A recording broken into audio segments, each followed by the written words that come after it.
Good morning friends, so welcome to the prelims booster session. आज का पहला topic है boosting renewable energy capacity in India. Environment के लिए टॉपिक इंपॉर्टेंट है। Ministry of new and renewable energy जो है उन्होंने एग्जेम्पशन मांगी है ग्रीन हाइड्रोजन डेवलपर्स के लिए, ताकि वो जो है सोलर पीवी मॉड्यूल्स और विंड टर्बाइन मॉडल्स जो हैं वो चाइना से इंपोर्ट कर सकें। तो उनको जो है एग्जेम्पशन भी मांगी है ड्यूटीज़ और टैक्सेस के ऊपर 2035 तक। तो ministry of new and renewable energy का ये प्रपोजल है, क्योंकि हम ग्रीन हाइड्रोजन जो है उसके एक्सपोर्ट को कंपेटिटिव बनाना चाहते हैं। तो उसके लिए जो है हम अपने जो है सेंट्रल पीएसयूज़ वो अभी जो है सोलर पीवी मॉड्यूल्स और विंड टर्बाइन मॉडल्स जो है वो चाइना से इंपोर्ट नहीं कर पा रहे थे, जबकि जो प्राइवेट सेक्टर के प्लेयर्स हैं वो आराम से इसको इंपोर्ट कर रहे थे। तो जो सेंट्रल पीएसयूज़ हैं वो उनकी जो है कॉस्ट ज़्यादा पड़ रही थी, इसीलिए जो है ministry of new and renewable energy ने ये एग्जेम्पशन मांगी है। तो जब से गलवान वैली का इंसिडेंट हुआ, तब से जो है गवर्नमेंट ऑफ इंडिया ने चाइनीज़ वेंडर्स को पब्लिक प्रोक्योरमेंट में जो है उनके ऊपर बहुत हैवीली क्लैम्प डाउन शुरू कर दिया। उनको जो है पब्लिक प्रोक्योरमेंट में से निकाल दिया गया। इवन जो गवर्नमेंट का ई मार्केट प्लेस है उसमें से भी चाइनीज़ वेंडर्स को रिमूव करना शुरू कर दिया गया था। गवर्नमेंट ने जो है चाइनीज़ जो है ये मैन्युफैक्चरर्स को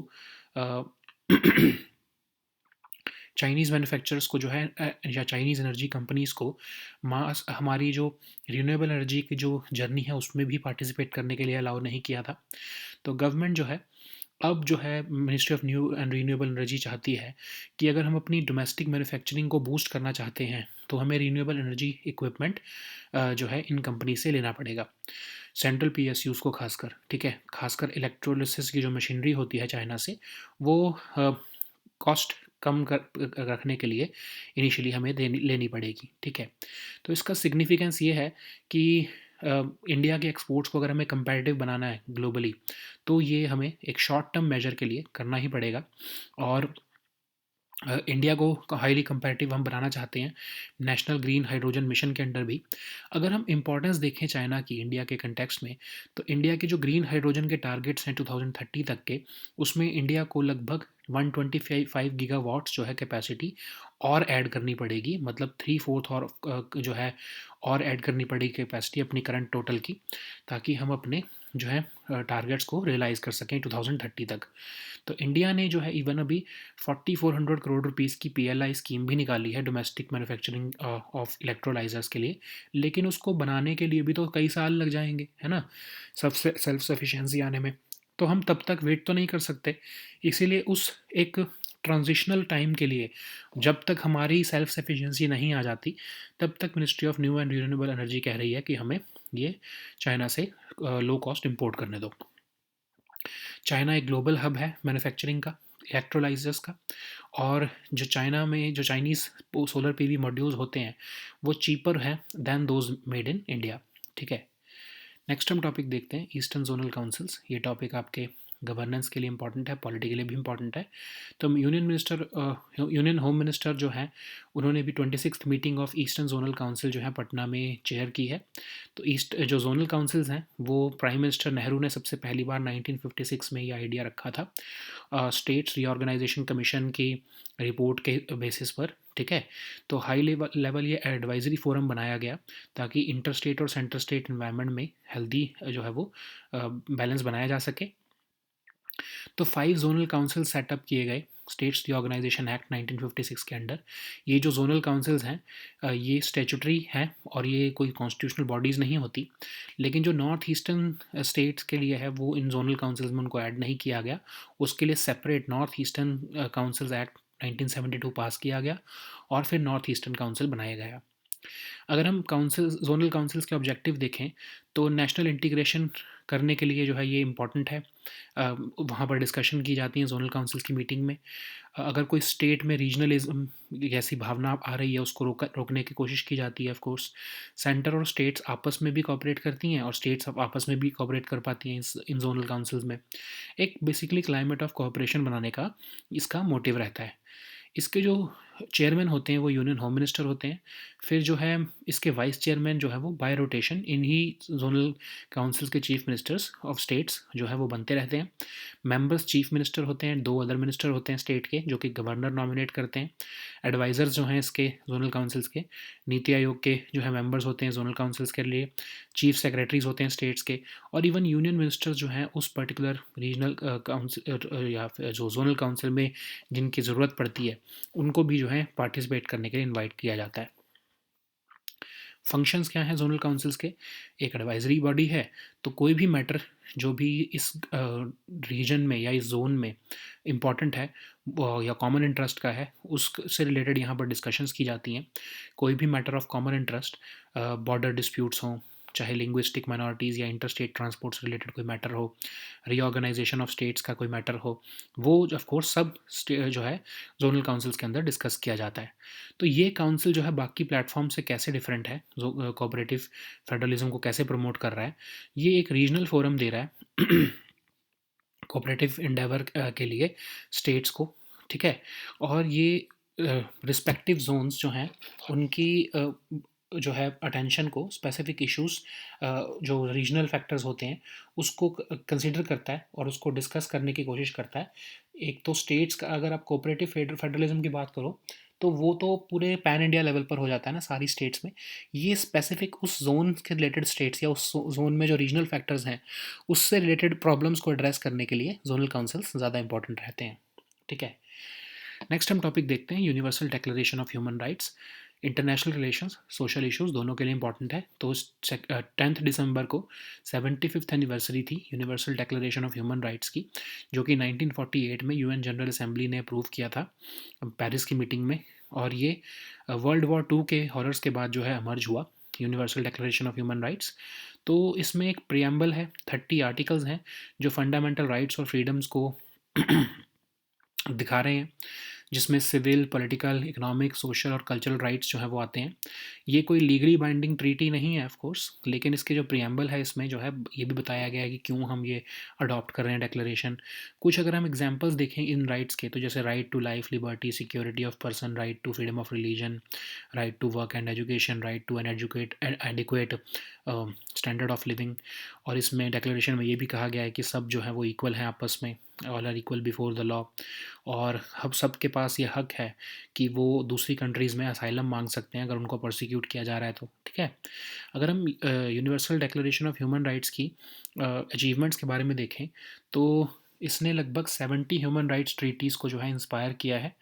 डीकोलोनाइजेशन मूवमेंट को, एंटी अपार्थाइड मूवमेंट को, फ्रीडम फाइटर्स को जो है अराउंड द वर्ल्ड इस डिक्लेरेशन ने जो है वो एक तरह से इंस्पायर किया है। इवन एलजीबीटी कम्युनिटी के जो या जेंडर इश्यूज से रिलेटेड भी जो मूवमेंट्स हैं या रेसिज्म से अगेंस्ट जो मूवमेंट्स चल रही हैं उनको भी जो इंस्पायर करने वाला यही डिक्लेरेशन है। अब अगर हम देखें तो 75th एनिवर्सरी में सिचुएशन तो अच्छी नहीं है और इवन जो है ह्यूमन राइट्स को भी एक्सप्लॉइट किया गया है पॉलिटिकल गेन के लिए, और जिन्होंने इसको इंट्रोड्यूस किया उन्हीं लोगों ही द्वारा ही जो है इसको सबसे ज़्यादा एक्सप्लॉइट किया जा रहा है। नेक्स्ट हम टॉपिक देखते हैं युवा एआई इनिशिएटिव। सो ये टॉपिक आपके गवर्नेंस के लिए इंपॉर्टेंट है। तो ministry of electronics and IT ने कहा है कि युवा एआई इनिशिएटिव, यूथ फॉर उन्नति एंड विकास विद एआई, ये जो है global partnership on artificial intelligence के समिट में फीचर किया जाएगा। तो ये युवा एआई इनिशिएटिव जो है वो नेशनल ई गवर्नेंस डिवीजन का ही एक इनिशिएटिव है और इंटेल इंडिया के साथ मिलकर ये इनिशिएटिव चलाया जा रहा है, जिसमें कि यूथ को एसेंशियल आर्टिफिशियल इंटेलिजेंस स्किल्स से इक्विप किया जा रहा है और एक डीपर अंडरस्टैंडिंग दी जा रही है उनको एआई की, स्टूडेंट्स को जो क्लास 8 से 12 के बीच में है across the nation with AI skills, ठीक है। अब जो है अगर हम इसके देखें की अपडेट्स तो 3 फेजेस में ये अंडरस्टैंडिंग जो है या युवा एआई प्रोग्राम में ये जो है ट्रेनिंग इम्पार्ट की जाती है। पहले फ़ेज़ में 8500 स्टूडेंट्स जो कि रजिस्टर्ड हैं वो ऑनलाइन ओरिएंटेशन सेशंस जो है वो अटेंड करते हैं, फंडामेंटल कंसेप्ट समझते हैं एआई के। सेकंड फेज़ में टॉप 200 एआई बेस्ड आइडियाज़ जो है उनको शॉर्टलिस्ट किया जाता है और फिर ऑनलाइन जो है डीप डाइव करते हैं वो एआई ट्रेनिंग में जो है स्टूडेंट्स। फिर थर्ड फेज़ में टॉप 50 स्टूडेंट्स जो होते हैं उनको शॉर्टलिस्ट करके उनको 4 day face to face rapid modelling workshop के लिए बुलाया जाता है और उनको ट्रेनिंग दी जाती है ऑफ कोर्स, ठीक है।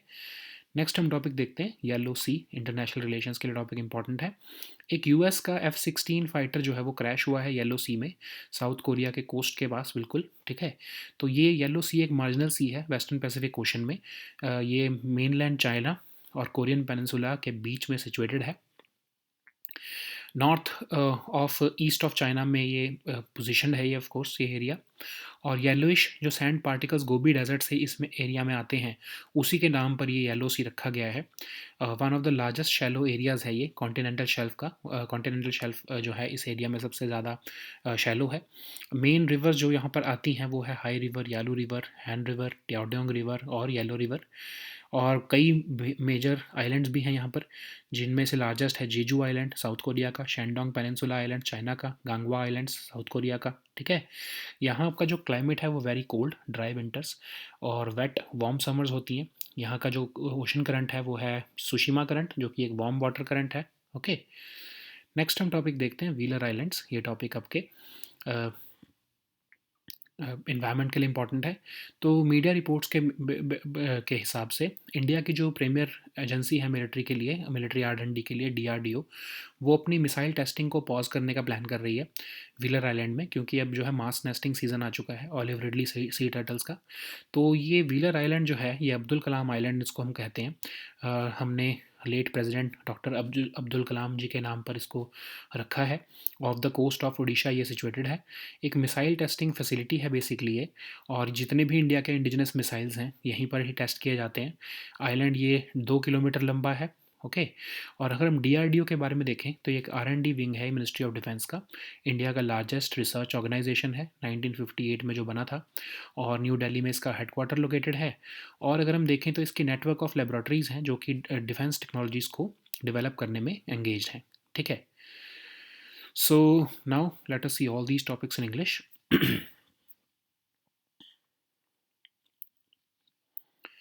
So the first topic is boosting renewable energy capacity in India.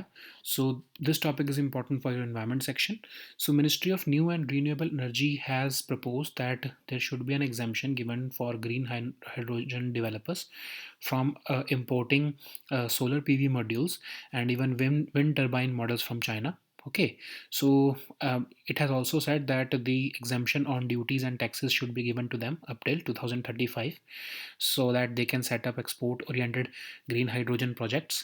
So this proposal, if accepted by the government, will allow them to import these solar PV modules and wind turbine models from China, which are very price competitive.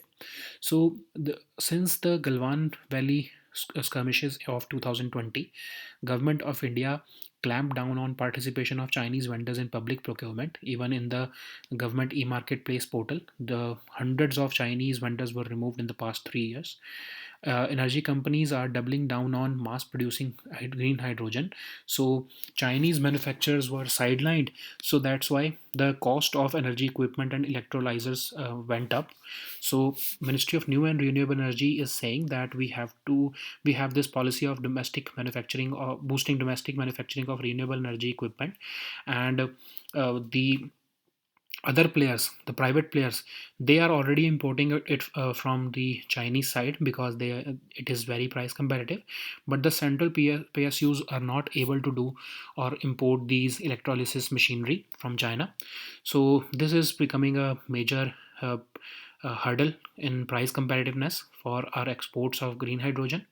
So if importing solar PV modules from China will help with the supply, and it will help us making our Indian exports of green hydrogen competitive at the global level.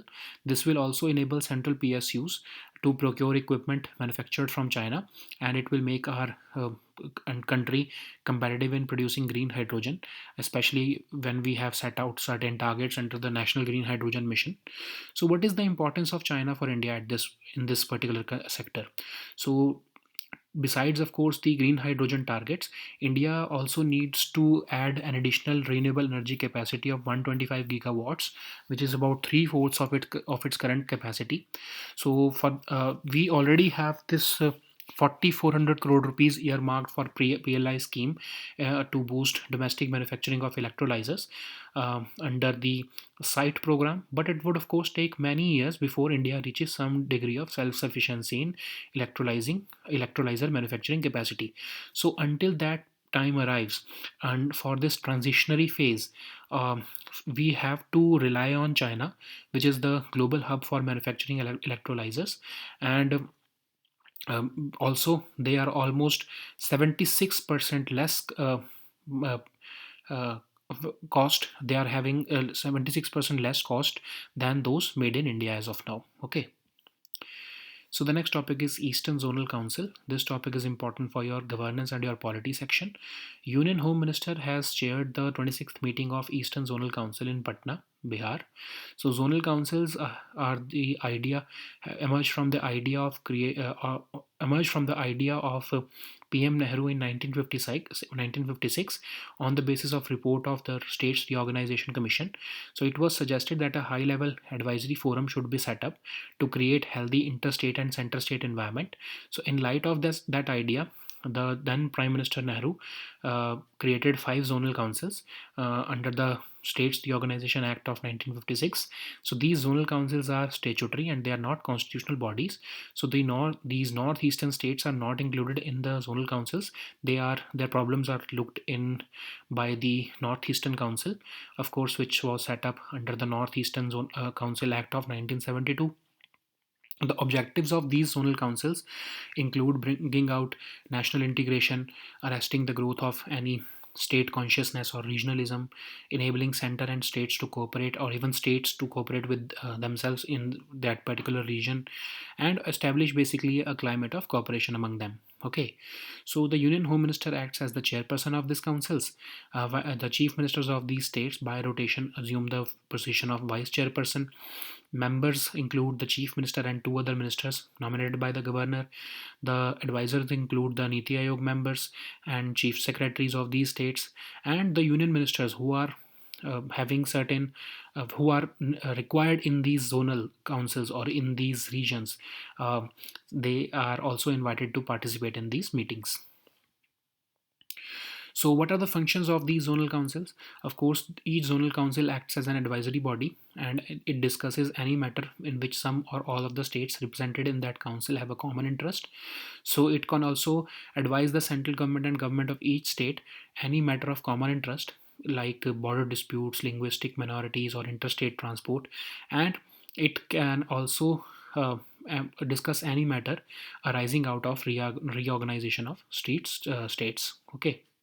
So how is these councils? How are these councils different from other platforms like the Interstate Council or other the or other platforms of cooperative federalism? So while the other platforms are pan India level, these are regional forums through which specific regions and their states are represented in the zonal councils, and they look after the interest of their respective zones, and the focus is then done on the specific issues, taking into account the regional factors. Okay. So the next topic is Universal Declaration of Human Rights. This topic is important for your social issues and your international relations. So 10th December recently marked the 75th anniversary of Universal Declaration of Human Rights. So it was that this time in 1948 the UN General Assembly adopted this declaration at a meeting in Paris, and it emerged after the horrors of World War II. So this Universal Declaration consists of a preamble and 30 articles which sets out fundamental rights and freedoms. So 30 articles articulate a broad range of civil, political, economic, social and cultural rights. Of course, it is not a legally binding treaty. So the preamble sets out the reasons for the adoption of this declaration, and these 30 articles have certain rights like right to life, liberty and security of person, right to freedom of religion, of expression and assembly, right to work and education, right to adequate standard of living. All The declaration also says that all are equal before the law. It also says that everyone has the right to seek and enjoy asylum in other countries from persecution. So if we look at the achievements, then it has inspired and paved the way for more than 70 human rights treaties in the world, and it has also inspired the decolonization movement, anti-apartheid movement. Even recently, it has inspired freedom fighters around the world, gender movements, even the LGBT movement, and movements against racism, all have been inspired by this declaration. But the situation now is very different.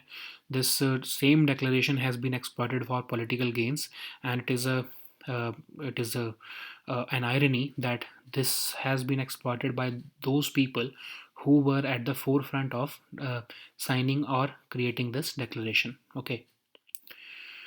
So the next topic is Yuva AI initiative. This topic is important for your governance section. So recently, Ministry of Electronics and IT has said that the program Yuva AI, Youth for Unnati and Vikas with AI, will be featured at the Global Partnership on Artificial Intelligence Summit.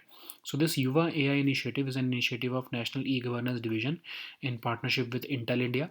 So the aim, of course, is to equip the youth with essential artificial intelligence skills and to foster a deeper understanding of AI to enable school students from class 8 to 12 across the nation with AI skills. So this program is implemented in three phases. In the first phase, more than 8,500 students get registered. They attend online orientation sessions to learn fundamental concepts of AI. Then in the second phase, top 200 AI based ideas are shortlisted, and the shortlisted students attend those online deep dive AI training and mentorship sessions with certified Intel AI coaches and experts. In the third phase only, top 50 students are shortlisted who were invited to attend a 4-day face-to-face rapid modeling workshop, receiving one-on-one mentorship, apprenticeship, and guidance from industry experts. Okay. So the next topic is Yellow Sea. This topic is important for your international relations. So a US F-16 fighter appears to have crashed into Yellow Sea waters off the coast of South Korea recently. So Yellow Sea is a marginal sea in the Western Pacific Ocean. It is situated between mainland China, the Korean Peninsula, and the Shandong Peninsula and Liaodong Peninsula to the south. So it is positioned to the north of East China Sea, and it has been named yellow because of the yellowish sand particles which originate from the Gobi Desert and descend onto the surface of this sea. So it is one of the largest shallow areas of the continental shelf in the world. The main rivers which drain into the Yellow Sea include Hai River, Yalu River, Han River, Tiadong River, and the Yellow River. So many islands are also here, like the Jeju Island of South Korea, Shandong Peninsula Islands of China, Gangwa Islands of South Korea. The climate here is very cold and dry. Dry winters are there, but warm summers are wet here. Okay. It has the warm ocean current called the Tsushima current, which passes through this. So the next topic is Wheeler Islands. This topic is important for your environment section. So as per reports, India's premier agency for military R&D, the DRDO, will pause missile testing at Wheeler Island off Odisha's coast because of the mass nesting season of olive ridley sea turtles. So Wheeler Island is also called the Abdul Kalam Island, and it has been renamed to honor the late President Dr. Abdul Kalam. Uh, so it is situated off the coast of Odisha. It's a missile testing facility. All indigenous missiles are tested from here. So the island is 2 kilometer long, and it is situated. It is basically a soil formation without rocks in the Bay of Bengal. If we look at the DRDO, it is the R&D wing of Ministry of Defense. It is India's largest research organization, formed in 1958. Its headquarters is located in New Delhi, and it has a network of laboratories engaged in developing defense technologies. Okay, covering several fields like aeronautics, uh, uh, armaments, electronics, land combat engineering, life sciences, materials, missiles, and naval systems. Okay, so these were our topics for today. We'll meet next time with new topics. Until then, goodbye and take care.